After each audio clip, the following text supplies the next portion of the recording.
तो नमस्कारम गाइस। तो आज हम लोग नया यूनिट चालू कर रहे हैं। मैं गारंटी नहीं दे पाऊंगी कि आज के आज यूनिट खत्म हो सकता है कि नहीं हो सकता, लेकिन ट्राई करेंगे मैक्सिमम पार्ट्स को कवर करने का इस यूनिट की। ठीक है। इस यूनिट में यूनिट नंबर 6 में हमको दो ही चीज पढ़नी है। पहला क्या पढ़ना है? कंटिंजेंट कॉन्ट्रैक्ट होता क्या है और एनफोर्स कब होता है कंटिंजेंट कॉन्ट्रैक्ट। और दूसरा क्या पढ़ेंगे हम लोग? Quasi contract.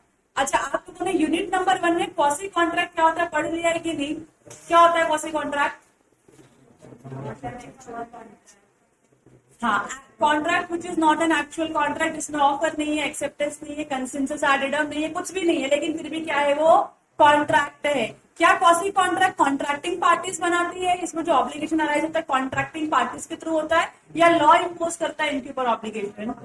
लॉ इम्पोज करता है। लॉ बोलता है एक पर्सन को मैं राइट दूंगा और एक पर्सन को मैं क्या दूंगा? ऑब्लिगेशन दूंगा क्वासी कॉन्ट्रैक्ट में परफॉर्म करने के लिए। बराबर की नहीं? तो क्वासी कॉन्ट्रैक्ट कितने टाइप का होता है वो भी आज आपको इस यूनिट में पढ़ने का पूरा मौका मिलेगा। ठीक है। अच्छा, अब बात करते हैं कंटिंजेंट को लेके। आप लोगों ने अकाउंट्स पढ़ा है? क्या आप लोगों को अकाउंट्स में ये वर्ड आया है कंटिंजेंट? लाइबिलिटी के साइड में आया कि एसेट के साइड में आया है? लाइबिलिटी के साइड में। जनरली लाइबिलिटी के साइड में आता है। What is contingent? Which is likely to arise, which may or may not happen. बराबर की नहीं? Contingent is a thing which may or which may not happen. ऐसे किसी इवेंट की बात कर रहे हैं हम लोग, या ऐसे किसी चीज की बात कर रहे हैं जो शायद हो सकता है, जो शायद नहीं भी हो सकता। बराबर की नहीं? उसी को हम क्या बोलते हैं? कंटिंजेंट। इन शॉर्ट, इसमें कोई सर्टेनिटी है क्या? नहीं है। तो ये क्या है? एक अनसर्टन इवेंट है। ये क्या है? एक अनसर्टन इवेंट है। इसी को हम क्या बोलते हैं? Contingent contract. अब कंटिंजेंट कॉन्ट्रैक्ट क्या होता है? आपका कॉन्ट्रैक्ट आप परफॉर्म करोगे या कॉन्ट्रैक्ट परफॉर्म नहीं करोगे, वो किसके ऊपर डिपेंड होता है? एक अनसर्टन इवेंट के ऊपर डिपेंड होता है। Whether this contract will be performable or this contract will not be performable will depend upon an uncertain event. और इस टाइप के कॉन्ट्रैक्ट को क्या बोला जाता है? Contingent contract. क्लियर है आप लोगों को? मतलब अभी से फॉर एग्जाम्पल, कल आप लोगों ने देखा अचानक से बारिश हो गई। अचानक से बारिश हुई। कोई मतलब गर्मी में कहाँ बारिश होती है? गर्मी में गर्मी होनी चाहिए थी, लेकिन गर्मी के मौसम में क्या हो रहा है? बारिश हो रहा है। अगर कल मेरे बीच में और श्रावणी के बीच में कॉन्ट्रैक्ट हुआ होता, मैं श्रावणी को बोलती श्रावणी देखो कल बारिश होगी, और अगर कल बारिश हुई तो यू विल हैव टू पे मी 5,000 रुपीज ताकि मैं बच्ची खा सकूं। और अगर बारिश नहीं हुई तो आई पे यू 5,000 रुपीज ताकि आप आराम कर सको उस 5,000 रुपीज से। बराबर की नहीं? अब यहाँ पे कॉन्ट्रैक्ट हो रहा है श्रावणी के और मेरे बीच में, और कॉन्ट्रैक्ट इस तरीके का कि अगर बारिश हुई, हमारे कॉन्ट्रैक्ट में अगर मगर लग गया ना। अगर बारिश हुई तो श्रावणी मुझको 5,000 रुपीज देगी, और अगर बारिश नहीं हुई तो मैं श्रावणी को 5,000 रुपीज दूंगी। बराबर की नहीं? इस टाइप के कॉन्ट्रैक्ट को हम बोलते हैं कंटिंजेंट कॉन्ट्रैक्ट। क्यों? क्योंकि बारिश होगा या बारिश नहीं होगा क्या मेरे बिल के ऊपर डिपेंड करता है? मेरी इच्छा के अनुसार इंद्रदेव काम करते हैं क्या कि इंद्रदेव आज बारिश करा दो, बारिश करवा देंगे वो? नहीं ना। वो तो उनकी इच्छा थी, उन्होंने करवा दी बारिश। बराबर की नहीं? तो मेरे कंट्रोल के बाहर है। बराबर। श्रावणी के कंट्रोल के भी बाहर है। बराबर की नहीं? तो इस टाइप के कॉन्ट्रैक्ट को हम क्या बोलेंगे? Contingent contract. आगे जाके आपको लगा कंटिंजेंट कॉन्ट्रैक्ट तो सुना सुना सा लग रहा है, वेगरिंग और वेजरिंग कॉन्ट्रैक्ट की तरह करेक्ट लगा? ऐसा आप लोगों को थोड़ा थोड़ा अनसर्टन इवेंट, एक पार्टी जीत रही है एक पार्टी हार रही है, हाँ कि ना? लेकिन देयर इज अ डिफरेंस।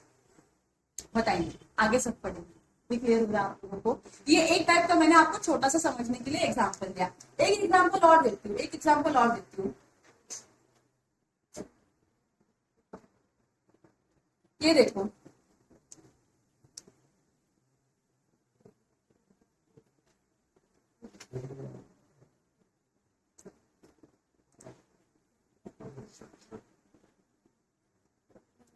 इधर देखो अभी, ठीक है?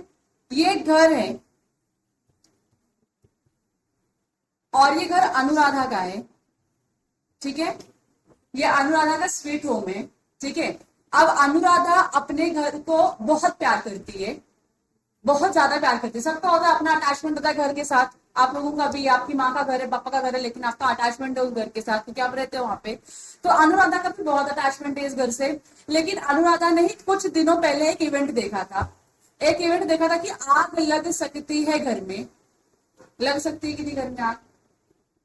तो अनुराधा ने कहीं तो इवेंट देखा कि किसी के तो घर में आग लगी है और घर का पूरा क्या हो गया, तहस नहस हो गया। आग लगी तो भी होगा। तो अनुराधा डर जाती है थोड़ी सी। तो अनुराधा बोलती है कि मेरे घर को अगर आग लग गया तो हो सकता है लग सके, जरूरी मतलब मैं चाहूंगी नहीं कि आग लगे मेरे घर को, लेकिन अगर लग गई तो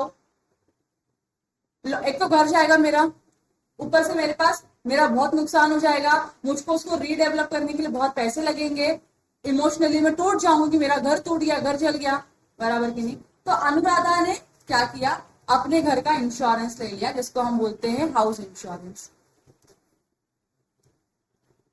अनुराधा ने क्या कर लिया, इंश्योरेंस ले लिया। बोली कि अब मैं थोड़ा सा रिलैक्स हूं। अनुराधा चाहती नहीं कि उसका घर जले, लेकिन अगर घर जल गया तो वो रिलैक्स इसलिए है कि जो भी लॉस होगा वो लॉस में रिकवर कर पाऊंगी इंश्योरेंस कंपनी से, क्योंकि इंश्योरेंस कंपनी का काम ही यही होता है। आप जिस चीज की इंश्योरेंस ले लो, अगर वो चीज डैमेज हो जाती है उस पर्टिकुलर पीरियड में, तो इंश्योरेंस कंपनी आपको क्या दे देती है, कॉम्पेंसेशन दे देती है, इंश्योरेंस का क्लेम दे देती है, बराबर की नहीं। इसके लिए आप लोगों ने क्या, अनुराधा ने क्या किया, इस घर का इंश्योरेंस ले लिया। अब अनुराधा रिलैक्स होकर मस्त में चाय पी रही है, चाय पी रही थी बाहर बैठ के, वो टेबल है इसका और यहाँ पे अनुराधा बैठी है, अरे चाय की कप है इसकी। तो अनुराधा मस्त में टेबल पे बैठ के चाय पी रही थी, लेकिन इसको पता भी नहीं था इसके घर में जो इसकी मेड है, मेड ने वो सिलेंडर में कुछ तो कांड कर दिया और ब्लास्ट हो गया। हो सकता है कि नहीं हो सकता, अभी अनुराधा की गलती है क्या मेड को नौकरी पे रखना, हो गई, इंसान से मिस्टेक्स होती है और हो जाती है। तो आंटी ने कुछ तो अंदर कांड किया और घर ब्लास्ट हो गया। आंटी सेफ थी, लेकिन घर खराब हो गया, लेकिन घर जल गया है। अब जब अनुराधा का घर जलेगा तो मुझे बताओ, जो अनुराधा चाय पी रही थी इसे मस्त में बैठ के, उसके हाथ ऐसे ऐसे कांपे होंगे और कब टूटा होगा कि नहीं गिर के नीचे, कि घर जल गया उसका, हाँ कि ना। हाँ, तो क्या किया रहेगा अनुराधा ने इमीडिएटली,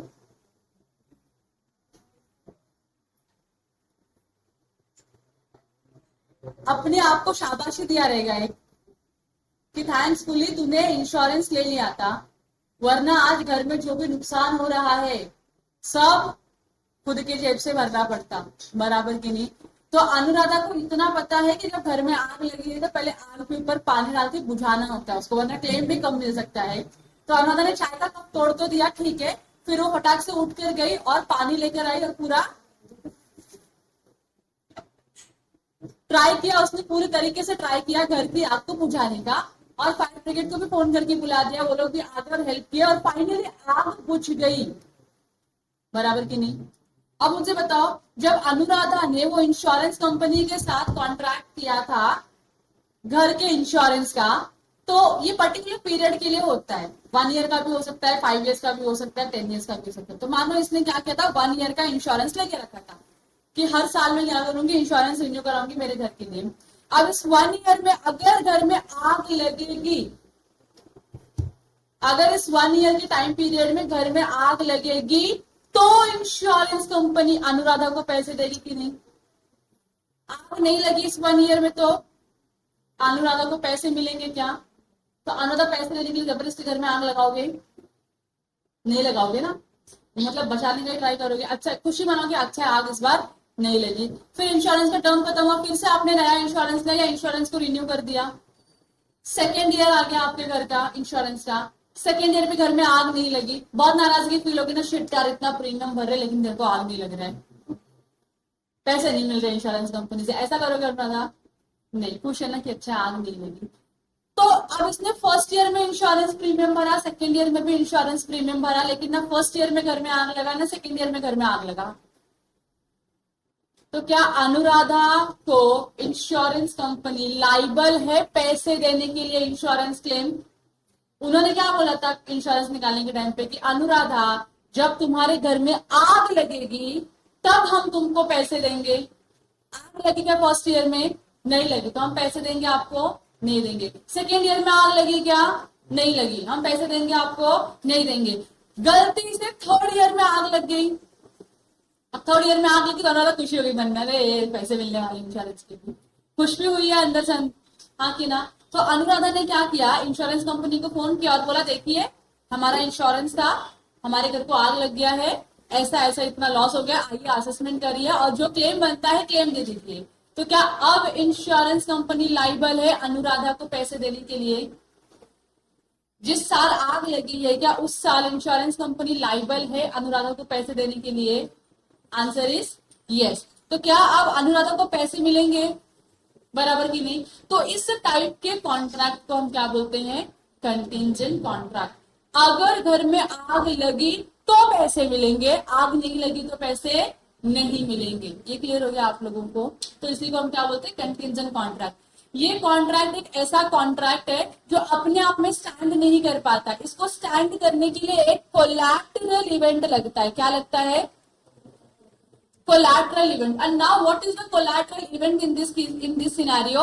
तो आग लगना, आग लगेगी तो पैसे मिलेंगे, बारिश आएगा तो पैसे मिलेंगे, आग नहीं लगी तो पैसे नहीं मिलेंगे, बारिश नहीं आएगी तो पैसे नहीं मिलेंगे। ये समझ में आ रहा है आप लोगों को? तो ये जो इवेंट होता है, ये जो अनसर्टन घटनाएं घटती है जिसके ऊपर आपने कॉन्ट्रैक्ट किया, जिस साल में ये घटना घटित होती है उस साल में आपको क्या मिलेगा? कॉम्पेंसेशन या क्लेम मिलेगा, उसके पहले नहीं मिलेगा। समझ में आ रहा है? तो जिस साल में ये इवेंट हुआ, ये अनसर्टन इवेंट जिस साल में हुआ और आपने इसको कवर करने के लिए, रिस्क को कवर करने के लिए इंश्योरेंस लिया था, तो आपको इंश्योरेंस का मनी मिलेगा उसमें।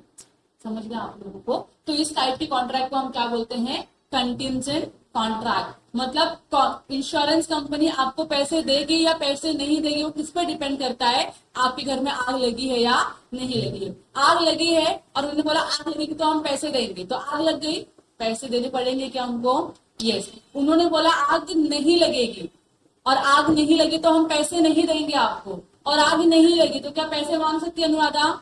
नहीं मांग सकती है। समझ में आ रहा है? तो आपका ये जो अनसर्टेन इवेंट है, जो अनसर्टेन इवेंट है, इसके ऊपर डिपेंड करता है आपका कॉन्ट्रैक्ट वैलिड है या आपका कॉन्ट्रैक्ट वॉइड है। बस दो ही सिनेरियो आपको पढ़ना है। इस यूनिट का सबसे अच्छा पार्ट जो मेरे को लगता है ना, वो ये है कि आपको वॉइडेबल, इलीगल, वॉइड और जो एक्सवाइजेड चीजें आती है वो पढ़ने की जरूरत नहीं है। Only you have to study two things. Either the contract will be valid contract or the contract will be void contract. That's all. बीच का कोई इसमें चीजें आएगी नहीं, या तो वैलिड होगा या तो void होगा। आपने जो बोला होगा और पैसे देंगे, और वो इवेंट हो गया, पैसे देने पड़ेंगे ना, कॉन्ट्रैक्ट क्या हो गया? वैलिड हो गया। आपने बोला ये इवेंट नहीं होगा, नहीं होगा तो मैं पैसे नहीं दूंगी, और वो इवेंट नहीं हुआ, अब बताओ वैलिड की वॉइड? वैलिड। मैंने क्या बोला? नहीं होगा ना ये इवेंट, और वो इवेंट नहीं हुआ, मैंने बोला नहीं होगा तो मैं आपको पैसे दूंगी, और वो इवेंट नहीं हुआ, सॉरी मैंने क्या बोला? इवेंट नहीं होगा तो मैं आपको पैसे नहीं दूंगी, बराबर की नहीं? अब इवेंट नहीं हुआ तो मैं पैसे देने के लिए लाइबल हूं आपको? नहीं, तो मेरा कॉन्ट्रैक्ट क्या रहा? वैलिड। क्लियर है? ऐसे अलग अलग सिनेरियोज में आपको इस पूरे यूनिट में पढ़ाऊंगी, जो मॉड्यूल में ही लिखा हुआ है, but it is very nicely written. मजा आ जाएगा आपको पढ़ के, कंफ्यूजन रहेगा ही नहीं। हाँ तो हाँ, ना तो ना, बस खत्म, इतना ही करना है आपको। समझ गया आप लोगों को? अब इसमें आपको क्या क्या पढ़ना है? तो पहले आपको रूल्स, पहले कंटीजेंट कॉन्ट्रैक्ट क्या है वो पढ़ना पड़ेगा, कोलैटरल इवेंट क्या होता है वो पढ़ना पड़ेगा, फिर उसके बाद आपको रूल्स पढ़ने पड़ेंगे कि मेरा कंटीजेंट कॉन्ट्रैक्ट एनफोर्सिएबल कब होगा, मेरा कंटीजेंट कॉन्ट्रैक्ट एनफोर्सिएबल कब नहीं हो सकता। एनफोर्सिएबल होना मतलब आप उसको बोल सकते हो ना, पार्टी को परफॉर्म करना पड़ेगा, तो ये कॉन्ट्रैक्ट कब परफॉर्म करना पड़ेगा, कब कॉन्ट्रैक्ट परफॉर्म नहीं करना पड़ेगा, उसके कुछ रूल्स है जो आपको पढ़ने होंगे। बहुत ही सिंपल रूल्स है, कॉम्प्लिकेटेड कुछ भी नहीं है, ठीक है। और दूसरा आपको डिस्टिंक्शन पढ़ना पड़ेगा कि कंटीजेंट कॉन्ट्रैक्ट में और वेजरिंग कॉन्ट्रैक्ट में डिफरेंस क्या होता है, ये आपको पढ़ना होगा। ये एक पार्ट क्लियर हो गया कंटीजेंट कॉन्ट्रैक्ट वाला। और फिर क्वासी कॉन्ट्रैक्ट में आप क्या पढ़ोगे? बहुत छोटा सा कॉन्सेप्ट है। क्वासी कॉन्ट्रैक्ट में क्या पढ़ोगे? कुछ ऐसे केसेस है जो माने जाते हैं क्वासी कॉन्ट्रैक्ट की तरह। तो मैंने आपको तब पढ़ा तो एक ही एग्जाम्पल दिया रहा होगा। क्या था वो एग्जाम्पल? आपका कोई वॉलेट खो गया, लैपटॉप बैग खो गया, कुछ खो गया, उसका एग्जाम्पल दिया रहेगा, बराबर की नहीं। आगे जाके अभी आप और पढ़ोगे कि क्वासी कॉन्ट्रैक्ट में और कौन कौन सी चीजें इंक्लूड होती है या और कौन कौन से केसेस इंक्लूड होते हैं जो क्वासी कॉन्ट्रैक्ट में है, वो आपको पढ़ना है। बस ये दो ही कॉन्सेप्ट आपको पढ़ने हैं पूरे यूनिट में। Are you ready to study with me? अब यहाँ पर उन्होंने बहुत ही बेसिक सा इंट्रोडक्शन दिया हुआ है which you have to study at your own. ठीक है, ये इंट्रोडक्शन आपको खुद से पढ़ना है, मैं टाइम दूंगी पढ़ने के लिए। स्टार्ट करो।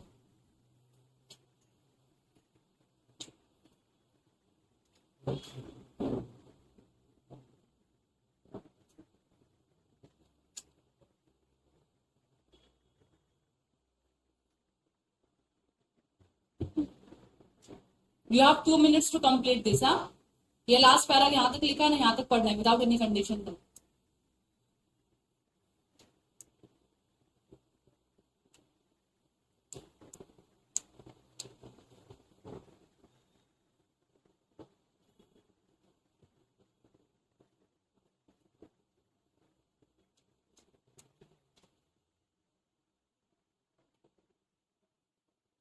पढ़ के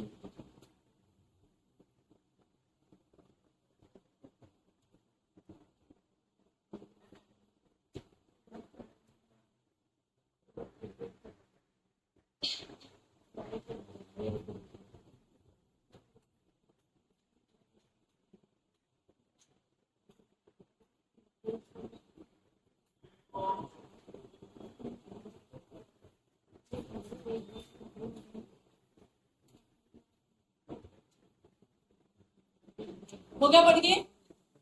चलो, ये जो लास्ट लाइन लिखी है देखो क्या बोला उन्होंने। कॉन्ट्रैक्ट आपका दो टाइप का हो सकता है, एक एब्सोल्यूट कॉन्ट्रैक्ट हो सकता है और एक क्या हो सकता है, कंटिंजेंट कॉन्ट्रैक्ट हो सकता है। अब तक आपने जितना भी कॉन्ट्रैक्ट पढ़ा है, all those contracts were absolute contract, क्योंकि उसमें कोई कंडीशन नहीं था परफॉर्मेंस करने के पहले। आपने बोला आपको फोन देना, you have to give the phone, समझ में आ रहा है, बिना किसी कंडीशन का था ये, तो ये एब्सोल्यूट कॉन्ट्रैक्ट था। अब ऐसे कॉन्ट्रैक्ट जिसमें कुछ कंडीशंस है कि वो कंडीशंस अगर फुलफिल हुए तो ही कॉन्ट्रैक्ट परफॉर्मेबल होगा, कंडीशंस फुलफिल नहीं हुए तो कॉन्ट्रैक्ट परफॉर्मेबल नहीं होगा, उसी को आप क्या बोलते हो, कंटिंजेंट कॉन्ट्रैक्ट। तो मैंने बाजू में छोटा सा चार्ट बना दिया, प्लीज आप भी बना लो अपनी बुक में। कॉन्ट्रैक्ट को दो पार्ट में, कॉन्ट्रैक्ट के अंदर से दो एरो बाहर आ रहे हैं, एक है एब्सोल्यूट का, दूसरा है कंटिंजेंट का। एब्सोल्यूट के नीचे लिखा हुआ है without any event slash condition, और कंटिंजेंट के नीचे लिखा हुआ है विद कंडीशन स्लैश इवेंट। यहाँ पे विदाउट है, यहाँ पे विद है, नथिंग एल्स। ठीक है, चलो स्टार्ट करें आगे। देखो, सेक्शन 31 में डिफाइन किया गया है व्हाट इज कंटिंजेंट कॉन्ट्रैक्ट। बहुत ही सिंपल सा डेफिनेशन है, एकदम सिंपल सा डेफिनेशन है।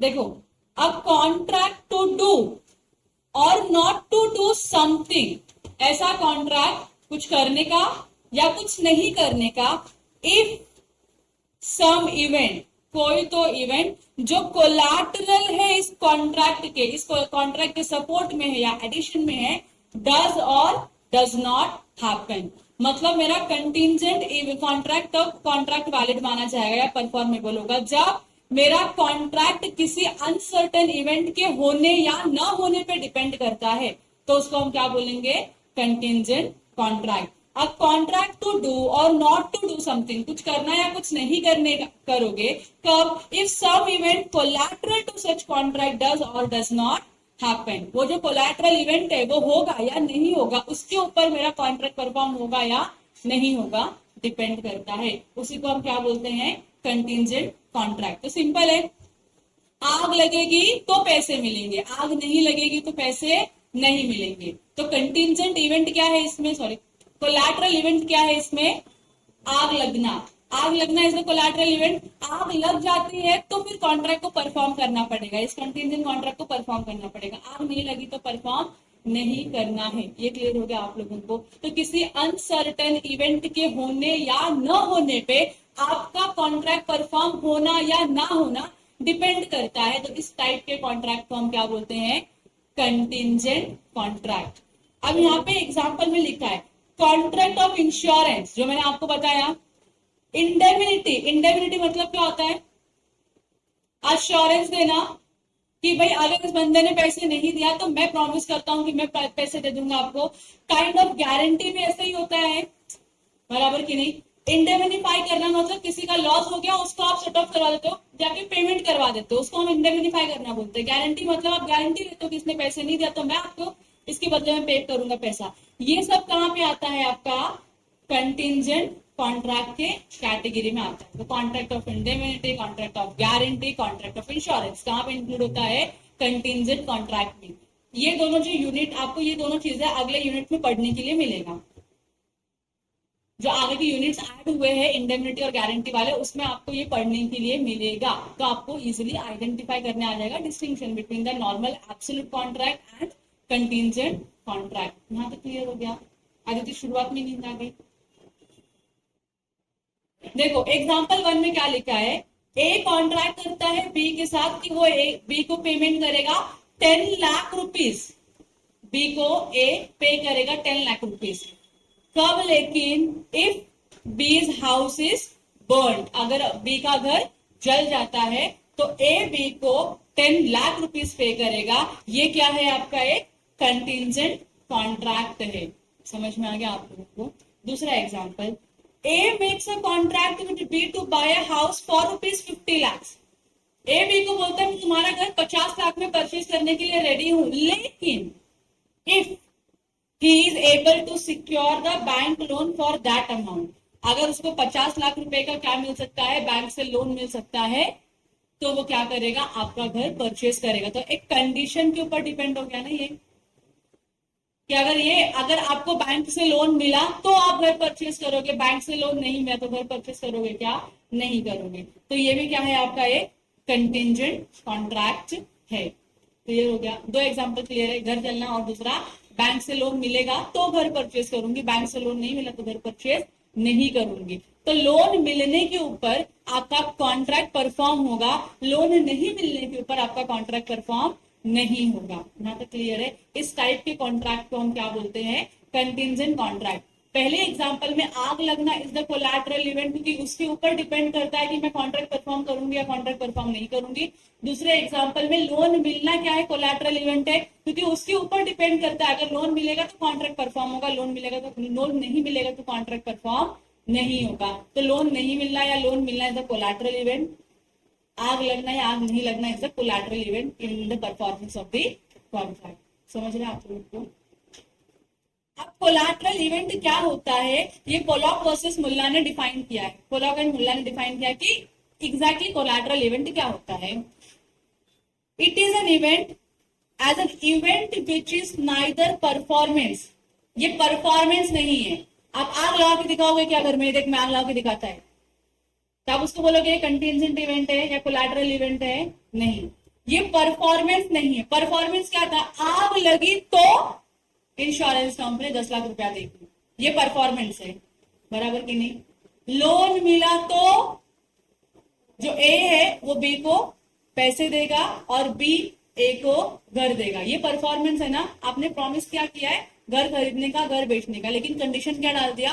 अगर लोन मिला तो ये परफॉर्मेंस भी तो नहीं ना, लोन मिलना इज नॉट अ परफॉर्मेंस, बराबर की नहीं?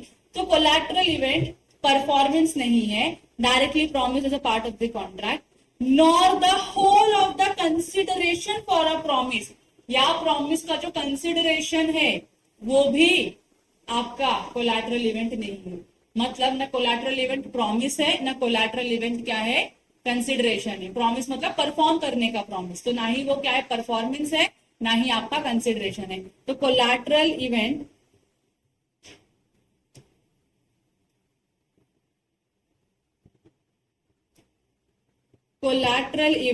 is not equal to performance or consideration, ना ही ये परफॉर्मेंस है, ना ही ये कंसिडरेशन। ये तो कुछ ऐसा इवेंट है या ऐसी घटना है जिसके होने से आपका कॉन्ट्रैक्ट का परफॉर्म होना या नहीं होना डिपेंड करता है। तो आपका का पूरा कॉन्ट्रैक्ट परफॉर्म होगा या परफॉर्म नहीं होगा, वो एक इवेंट के ऊपर डिपेंड करता है। और ये इवेंट ना ही परफॉर्मेंस है कॉन्ट्रैक्ट का, ना ही ये कॉन्ट्रैक्ट का क्या है, कंसिडरेशन है। समझ में आ रहा है आप लोगों को? तो ये कुछ अलग ही है, ये कुछ अलग इस तरीके से है कि ये अगर बहुत ही एलिमेंट है, इंपॉर्टेंट एलिमेंट है कॉन्ट्रैक्ट का, अगर ये नहीं हुआ तो कॉन्ट्रैक्ट परफॉर्म नहीं होगा, और अगर ये हो गया तो कॉन्ट्रैक्ट परफॉर्म करना पड़ेगा। समझ में आप लोगों को? फिर आगे एग्जांपल क्या लिखा है, A contracts to pay B 10 lakh rupees if the house is burn.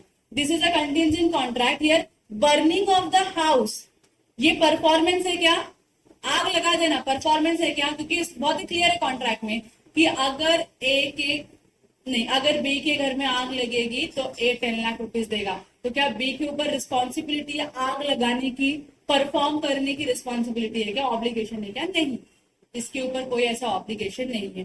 तो burning of the house is neither a performance. क्या ये आग लगना कंसिडरेशन है? Nor it is the consideration obtained from the B, कि बी तो अपने घर को आग लगा, मैं 10 लाख रुपीज तेरे को देता हूँ, ये कंसिडरेशन है क्या? ऐसा नहीं, ये कंसिडरेशन भी नहीं है। तो ना ही ये परफॉर्मेंस है, ना ही ये कंसिडरेशन है। Performance, promise to perform something, ये वो भी नहीं है। प्रॉमिस दिया कुछ परफॉर्म करने का, उसके बदले में जो कंसिडरेशन मिला ये वो भी नहीं है, क्योंकि कंसिडरेशन का पार्ट बन ही नहीं रहा आपका कोलैटरल इवेंट। कंसिडरेशन तो कुछ और आ रहा है, अगर ये इवेंट हुआ तो कंसिडरेशन मिलेगा, वरना कंसिडरेशन नहीं मिलेगा। The liability of A arises only on the happening of the collateral event। अगर collateral event हो गया तो A की लाइबिलिटी अराइज हो जाएगी 10 लाख रुपया पे करने का। तो अगर घर को आग लग गया तो A को पैसे देने ही पड़ेंगे, लेकिन आग नहीं लगी तो पैसे मिलेंगे क्या आपको? नहीं मिलेंगे। तो आप लोग देखो ना, ये करते हो अपना टर्म पॉलिसी निकालते हो, टर्म इंश्योरेंस और टर्म पॉलिसी निकालते हो अपना, बराबर।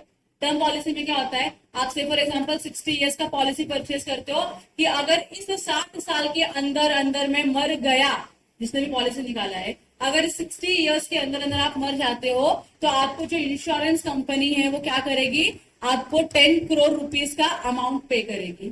10 करोड़ काफी कम है, लेकिन एग्जाम्पल के तौर पर समझ सकते हो। 60 तक आप प्रीमियम भरते हो तो इंश्योरेंस कंपनी प्रे करते है कि 60 साल में ना मरे ये इंसान, 61 साल लगने के बाद मर जाए, कोई दिक्कत नहीं है हमको।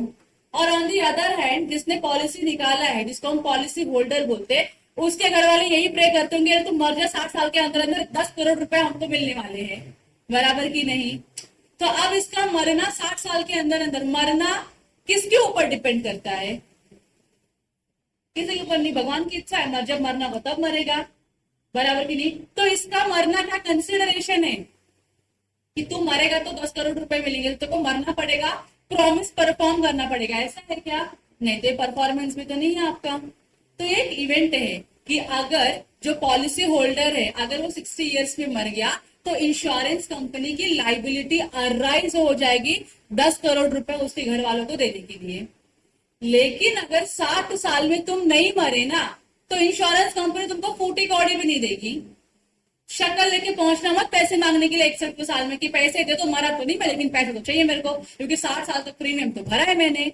नहीं मांग सकते हो, नहीं मिलेगा, समझ रहा है? तो इसका मरना या इसका नहीं मरना विद इन 60 इयर्स क्या है, कोलैटरल इवेंट है। अगर 60 साल के अंदर अंदर मर गया तो इंश्योरेंस कंपनी की लाइबिलिटी अराइज हो जाएगी इसके घर वालों को 10 करोड़ रुपीज देने के लिए।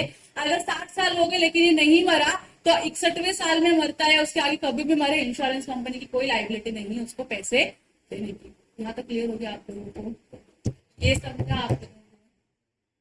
सेकेंड क्या है एग्जाम्पल में देखो, A agrees to transfer is property to B. A B को बोलता है कि मैं अपनी प्रॉपर्टी क्या करेगा, तुझको ट्रांसफर करेगा, मैं अपनी प्रॉपर्टी तेरे को ट्रांसफर करेगा इफ हर वाइफ डाइज। कब? लेकिन जब ए की बीवी क्या हो जाएगी, मर जाएगी। ए की बीवी का मरना क्या कंसिडरेशन मानोगे? परफॉर्मेंस मांगोगे, कब मानोगे? कॉन्ट्रैक्ट परफॉर्म करने के लिए मर गई बेचारी, शहीद हो गई अपने हस्बैंड का कॉन्ट्रैक्ट फुलफिल करने के लिए, ऐसा बोल सकते हो आप लोग? नहीं. So this is neither performance nor consideration.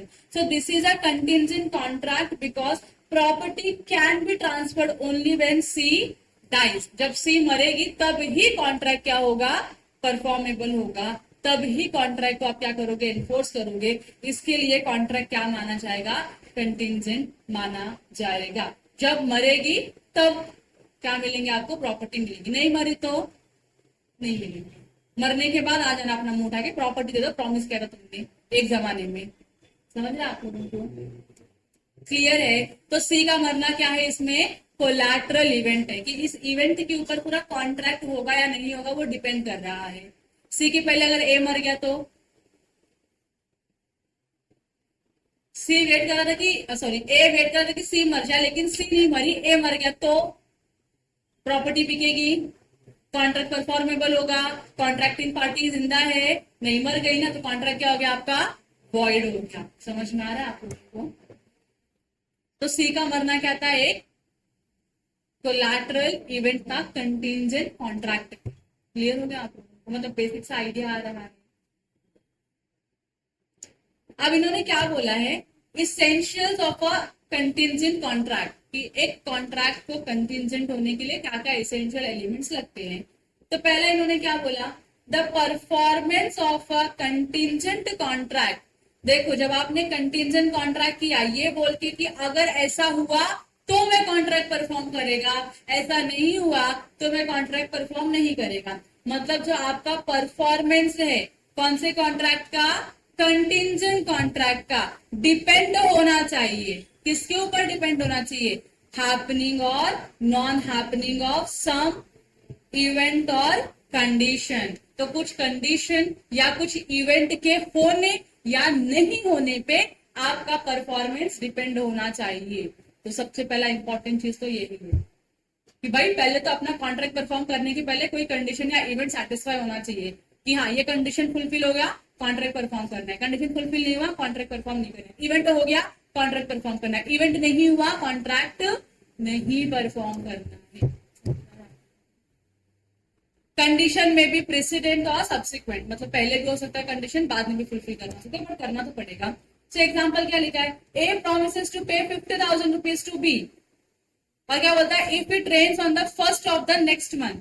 मतलब अभी हम कौन से मंथ में है? अप्रैल में है. तो ए बी के साथ प्रॉमिस क्या कर रहा है? अगर मई के फर्स्ट वीक में अगर बारिश हो गई, मई के फर्स्ट वीक में बारिश हो गई, तो ए क्या करेगा? बी को 50,000 रुपीज पे करेगा. क्लियर है आप लोगों को? तो बारिश होना, बारिश नहीं होना, ये क्या है? एक कोलैटरल इवेंट है. अगर बारिश हो गई तो ए को बी को पैसे देने ही पड़ेंगे क्योंकि तुमने प्रॉमिस किया था, और बारिश नहीं हुई तो लाइबिलिटी अराइज होगी, एक की 50,000 रुपए देने की नहीं अराइज होगी. समझा आप लोगों को? समझ रहा है क्या?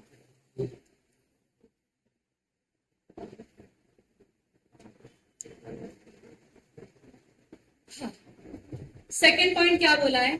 The event referred to as a collateral to the contract. जो इवेंट की हम बात करें वो हमारे कॉन्ट्रैक्ट का कोलैटरल इवेंट होना चाहिए. मतलब हम बात किसी और चीज का कर रहे हैं, कॉन्ट्रैक्ट किसी और चीज का कर रहे हैं, और कंडीशन या कोलैटरल इवेंट कुछ और है, तो चलेगा क्या? नहीं. तो एक कोरिलेशन में होना चाहिए, कनेक्टेड होना चाहिए. So the event is not a part of the contract. The event should neither performance promised nor a consideration for the promise. Thus, where A agrees to deliver 100 bags of wheat and B agrees to pay the price only afterwards, the contract is a conditional contract and not a contingent contract. यहाँ पे uncertainty या collateral event नहीं है. बहुत simple बोला है. ए बोलता है कि मैं आपको 100 बैग्स ऑफ वीट दूंगा, बी बोलता है ठीक है तू वीट देगा तो मैं तुझको पैसे दूंगा. तो क्या ये कंटिंजेंट कॉन्ट्रैक्ट है? ये तो परफॉर्मेंस है ना. वीट देने का प्रॉमिस किया ना आपने, तो ये परफॉर्मेंस है ना, और आपको उसके बदले में जो पैसे मिलेगा दैट इज कंसिडरेशन ना. तो ये कंटिंजेंट कॉन्ट्रैक्ट होगा या नॉर्मल कॉन्ट्रैक्ट होगा? नॉर्मल कॉन्ट्रैक्ट है, कंटिंजेंट कॉन्ट्रैक्ट नहीं है. लेकिन हाँ, यहाँ पे बी ने अग्री किया था कि मैं आपको पैसे तब दूंगा जब आप मुझे गुड्स डिलीवर करोगे, तो ये क्या है? कंडीशनल कॉन्ट्रैक्ट है. कंटिंजेंट कॉन्ट्रैक्ट नहीं है, पहला क्लियर हो गया। तो यहाँ पे आप डायग्राम बना लो नहीं तो आप भूल जाओगे। ए ने बी को बोला 100 बैग्स ऑफ वी ट्रांसफर करने का, और बी ने ए को बोला वो पेमेंट करेगा आफ्टर रिसीविंग द गुड्स।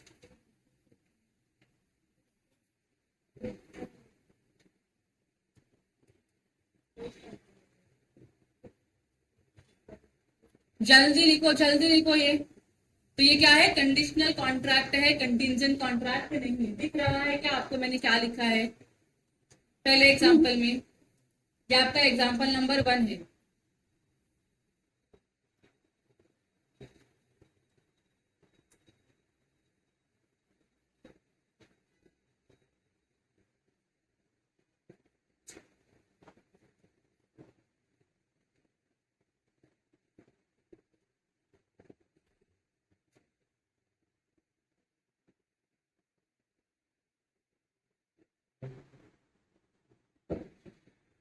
हो गया लिख के? डन।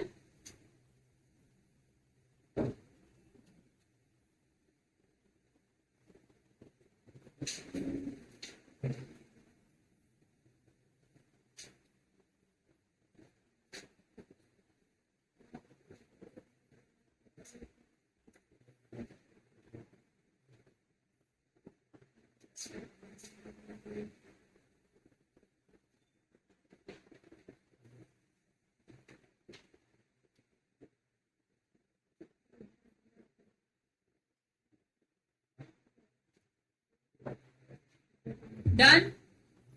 सेकेंड एग्जाम्पल देखो क्या लिखा है। Similarly where A promises to pay B 1 lakh rupees if he marriage C is not a contingent contract. यहाँ पे तो परफॉर्मेंस हो रहा है ना, कि अगर तू सी से शादी करेगा तो मैं तुझको 1 लाख रुपया पे करेगा। कोई इवेंट कोलैटरल में आ रहा है क्या इधर कि अगर ऐसा इवेंट हुआ तो पैसे दूंगा? नहीं, बहुत सिंपल है, तू परफॉर्म करेगा। यहाँ पे तो ए जो काम करेगा बी के लिए, that is the performance itself. और हमने अभी पढ़ा कि आपका कोलैटरल इवेंट परफॉर्मेंस नहीं हो सकता, बराबर की नहीं। तो ये क्या है, नॉर्मल कॉन्ट्रैक्ट है, कंटिजेंट कॉन्ट्रैक्ट नहीं है। तो यहाँ पे मैं आपको बना देती हूँ डायग्राम फिर से।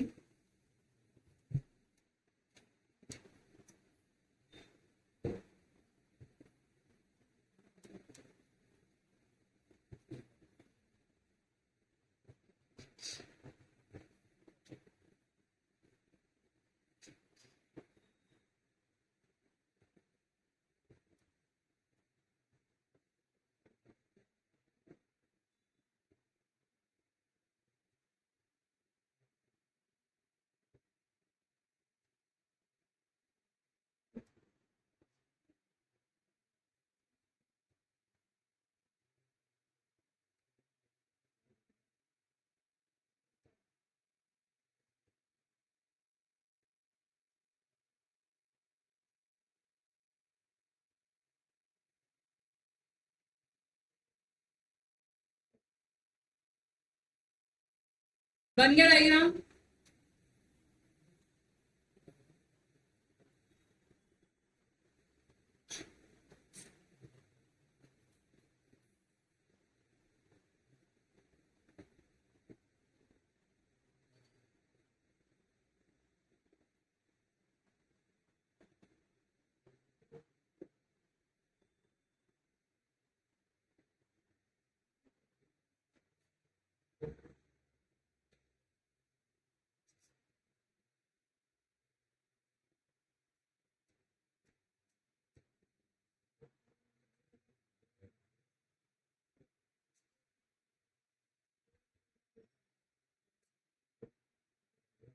बन गया डायग्राम? समझ गया आप लोगों को क्या है सेकंड एग्जांपल में, और क्यों ये कंटिजेंट कॉन्ट्रैक्ट नहीं वो समझ में आ रहा है? क्योंकि ए जो प्रॉमिस कर रहा है कि मैं तुझको बी तुझको मैं 1 लाख रुपया दूंगा, कब? जब मेरी शादी किससे होगी? सी से होगी। तो A itself is performing is duties ना, तो performance is not a contingent contract, और performance is not a collateral event, hence it is not a contingent contract. Clear है? ऊपर वाले एग्जाम्पल में भी क्या था, वीट देना was not a collateral event. तुम वीट दोगे तब तुमको पैसे मिलेंगे, तो आप वीट देने का परफॉर्मेंस कर रहे हो ना, तो आपने परफॉर्मेंस किया तब ये अपना परफॉर्मेंस कर रहा है पैसे देने का। So it is not a collateral event, it is a normal contract. Collateral event नहीं है तो कंटिंजेंट कॉन्ट्रैक्ट हो सकता है क्या? नहीं हो सकता, सिंपल। और तीसरे एग्जाम्पल में लिखा है ए अग्री करता है बी के साथ कि मैं तुम्हारे लिए स्विमिंग पूल बनाऊंगा। A agree to construct swimming pool for B for ₹20 lakh. और बी भी बोलता है कि हाँ तुम स्विमिंग पूल बनाओ, बनने के बाद, स्विमिंग पूल बनने के बाद I will pay you ₹20 lakh. क्या ये कंटिंजेंट कॉन्ट्रैक्ट है? नहीं। Again this is normal contract, क्योंकि ए का तो काम है स्विमिंग पूल बनाना, तो उसने परफॉर्मेंस किया अपनी ड्यूटी का, और बी क्या कर रहा है, उसको कंसिडरेशन दे रहा है उस काम को करने के लिए। तो यहाँ पे कोई कोलैटरल इवेंट आया क्या? नहीं, कोई कोलैटरल इवेंट आया नहीं, तो यहाँ पे कॉन्ट्रैक्ट कंटिंजेंट होगा क्या? नहीं। तो ये भी क्या है आपका normal contract. So A agreed to construct swimming pool for B for ₹20 lakhs and B agreed to make payment only on the completion of the swimming pool. It is not a contingent contract as the event, that is the construction of the swimming pool, is directly connected with the contract. कि आपको perform करना पड़ेगा, ये directly connection में है, इसके लिए क्या नहीं है? कंटिंजेंट कॉन्ट्रैक्ट नहीं है। यहाँ तक क्लियर हो गया आपको। और नेक्स्ट उन्होंने बोला है एनालिसिस में और एलिमेंट्स में, the contingent event should have not be the mere will of the promiser. वो सिर्फ आपकी इच्छा नहीं होनी चाहिए। कंटिंजेंट कॉन्ट्रैक्ट में जो आपकी परफॉर्मेंस होंगी, आपका कोलैटरल इवेंट होगा, that should not be the mere will of the promiser. So the event should be contingent in addition to being the will of the promiser. देखो जो इवेंट है वो क्या होना चाहिए? कंटिंजेंट होना चाहिए, rather than only being the इच्छा और विल ऑफ द प्रॉमिसर। अगर वो इवेंट जो बात चल रही है, अगर वो इवेंट कंटिंजेंट है, मतलब होगा या नहीं होगा पता नहीं है, तो हम इस इवेंट को क्या बोल सकते हैं? कोलैटरल इवेंट बोल सकते हैं। तो ये भी होना चाहिए। सो इसका एग्जाम्पल क्या दिया है? If A promises to pay B ₹1 lakh if he chooses, it is not, if he so chooses, it is not a contingent contract. क्योंकि ए की इच्छा है मैं आपको पे करूंगा, अगर उसकी इच्छा है तो पे करेगा, उसकी इच्छा नहीं है तो नहीं पे करेगा। तो क्या ये कॉन्ट्रैक्ट है क्या? कंटिंजेंट कॉन्ट्रैक्ट है क्या? नहीं है। आगे बोलते हैं इनफैक्ट ये कॉन्ट्रैक्ट भी नहीं, क्योंकि सामने से क्या कंसिडरेशन आ रहा है, तो कॉन्ट्रैक्ट भी नहीं है। However, where the event is within the promiser's will but not merely his will, it may be contingent contract. Promisor की इच्छा है कि आप तो कुछ करो, लेकिन सिर्फ उसकी इच्छा होने से नहीं जरूरत है, वो इवेंट कंटिंजेंट या अनसर्टन भी होना चाहिए अपने आप में, मतलब कोलैटरल भी होना चाहिए अपने आप में, तब हम क्या बोलेंगे ये कॉन्ट्रैक्ट क्या है? कंटिंजेंट है। तो जो सेकंड एग्जांपल है उसको रिलेट करता है। यहाँ पे क्या बोल रहा है? ए प्रॉमिस कर रहा है बी को ₹1 लाख पे करने का, अगर 1 अप्रैल को क्या होती है? बारिश होती है and A leaves Delhi for Mumbai. दो चीजें हैं इसमें। ए बोलता है कि मैं आपको पे करूंगा कितना? ₹1 लाख, लेकिन कब पे करूंगा? जब फर्स्ट अप्रैल को क्या होगा? बारिश होगा, और ए जो है वो कहां जाएगा? दिल्ली से मुंबई जाएगा। अब मुझे बताओ, दिल्ली से मुंबई जाना ए का, ये सिर्फ अगर मेयर विल होता, इच्छा होती है अगर प्रॉमिसर की, तो ये कंटिंजेंट कॉन्ट्रैक्ट नहीं बनता, बराबर की नहीं? अब देखो, ऑन अ पर्टिकुलर डे, कोई पर्टिकुलर दिन पे होना चाहिए कि आप कहां से कहां जाओ, दिल्ली से मुंबई जाओ। It is a contingent contract because going to Mumbai is an event no doubt within as will, but raining is not merely his will. बारिश होगा या बारिश नहीं होगा ये तो इसकी विल नहीं है ना, तो ये तो आपका क्या बन जाता है? कंटिंजेंट कॉन्ट्रैक्ट बन जाता है। लेकिन ए दिल्ली से मुंबई के लिए निकले किसी एक पर्टिकुलर दिन पे, यह आपकी इच्छा ही रह गई, इच्छा ही रहेगा, तो ये कंटिंजेंट कॉन्ट्रैक्ट बनेगा क्या? नहीं। तो ये कंटिंजेंट कॉन्ट्रैक्ट नहीं। जो सेकंड इवेंट है उसे कंटिंजेंट कॉन्ट्रैक्ट नहीं है। फर्स्ट इवेंट है वो क्या है आपका? कंटिंजेंट कॉन्ट्रैक्ट है, क्योंकि मैं चाहती हूँ कि बारिश हो, लेकिन बारिश होना रेलेवेंट नहीं है। जिस दिन मैं चाहती हूँ उस दिन बारिश और बारिश हो गई तो मैं क्या बोलूंगी? मेरा कॉन्ट्रैक्ट क्या है? कंटिंजेंट था, अब परफॉर्मेबल हो गया है।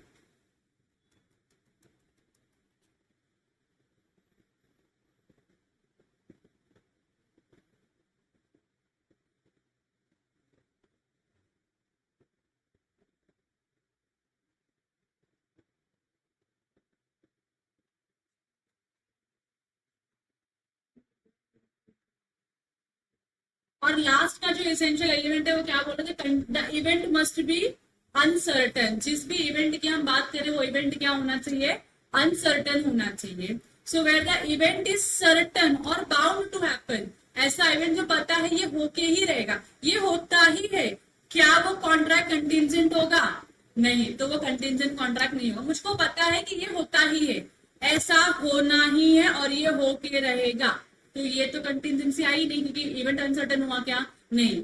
शायद 1 अप्रैल को बारिश हो सकती है, शायद बारिश नहीं हो सकती, तो शायद लग गया ना उसमें, हो भी सकता है नहीं भी हो सकता, तो ये क्या बन जाएगा आपका, कंटिजेंट इवेंट बन जाएगा। समझ में आ रहा है, क्योंकि ये अनसर्टन है, बारिश हो गई तो सर्टन हो गया, बारिश नहीं हुई तो अभी भी अनसर्टन है कि बारिश हो भी सकती है, बारिश नहीं भी हो सकती है। सो यहाँ पे एग्जांपल दिया है, A agreed to sell his agricultural land to B after obtaining the necessary permission from the collector. जो भी अपने म्युनिसिपल कलेक्टर्स होते हैं उनसे परमिशन मिलने के बाद ये बोलता है मैं आपको अपनी लैंड सेल करूंगा। बताओ कंटिजेंट कॉन्ट्रैक्ट है या नॉर्मल कॉन्ट्रैक्ट है, नॉर्मल कॉन्ट्रैक्ट है, क्योंकि लैंड सेल करने के लिए you need to have a permission, और परमिशन जनरली मिल ही जाता है। आपको पता है कि मुझको अगर पैसे की जरूरत है, I will sell my land, land बेचूंगी तो मुझको क्या मिलेगा, परमिशन मिल जाएगा, बराबर की नहीं, परमिशन मिल गया तो सर्टन है ना कि परमिशन मिल जाएगा, तो क्या ये कंटिजेंट कॉन्ट्रैक्ट बनेगा। अब आगे क्या लिखा है, as a matter of a course the permission was generally granted on the fulfilment of certain formalities. आप कुछ डॉक्यूमेंट्स प्रेजेंट कर दो, वो चेक कर लेंगे, वेरीफाई कर लेंगे और आपको परमिशन दे देंगे लैंड सेल करने की। So it was held that the contract was not contingent as the grant of permission was by the collector was almost certainty। मिल जाएगा मुझको परमिशन, ये ऑलमोस्ट सर्टन था, इसके लिए ये कॉन्ट्रैक्ट क्या है आपका, कंटिजेंट कॉन्ट्रैक्ट नहीं है। समझ में आ रहा है आप लोगों को। तो ये कुछ इसेंशियल एलिमेंट्स थे, नॉट सो इंपॉर्टेंट, यहाँ से आपको ज्यादा क्वेश्चन आएंगे नहीं, तो जहां से क्वेश्चन आने की probability that is rules for enforcement of contingent contract, ये हम पढ़ेंगे, लेकिन will take a short break of 15 to 20 minutes, मुझको जाना पड़ेगा, वो ब्रेक लेके आते हैं, फिर वी विल रीस्टार्ट। तब तक आपको चाहिए तो आप लंच करना चाहते हो तो you can have your lunch also.